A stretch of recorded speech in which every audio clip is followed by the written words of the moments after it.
তোমার বন্ধু কিংবা টিমমেট যদি সে নুব হয় তাহলে তারা কখনো নুব বলে অপমান করো না, তারা তোমার সাথে নিয়ে গেম প্লে করো, কারণ তাদের মনটা অনেক সুন্দর থাকে।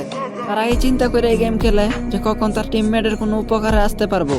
ও অনেক খুশি হয় যখন তার টিমমেটটা জিতে যায়। ও নুবে এটার জন্য তুমি নক হওয়ার পরে সে ওয়েট করে বসে থাকে না যে কখন এনিমি চলে যাইবো তারপরে সে যায় রিভাইভ করব, ওই চিন্তাটা কিন্তু কখনোই করে না তারা। তোমার মতো নিজেদের টিমমেট রে কনফার্ম হইতে দেয় না কখনো, তার জন্যই কিন্তু সে ওপেনে চলে আসে তোমারে বাঁচানোর জন্য। তারা কিন্তু এই চিন্তাটা করে না সামনে কি দুইজন আছে নাকি পুরো স্কোয়াড আছে, কেমন টাইপের প্লেয়ার আছে, হ্যাকার টাইপের প্লেয়ার নাকি ভালো কোনো স্কোয়াডের প্লেয়ার, ওইটা তারা কখনো চিন্তা করে না। তাদের মাথায় তখন শুধু একটা কথাই থাকে যে হয়তো নিজে মরমু না হলে টিমমেট রে বাঁচামু। এই চিন্তা করে কিন্তু তারা হ্রাস কইরা দেয়। কদর করো এই নুব টিমমেটদেরকে যাদেরকে নিয়ে তোমরা সারাটা ম্যাচে মজা করো। কালকে যদি তোমাদের এই নুব টিমমেটটা প্রো হয়ে যায় না তখন অনেক মনে পড়বো তার কথা। তো আজকে মেনশন করে যাও তোমাদের এমন টিমমেটকে।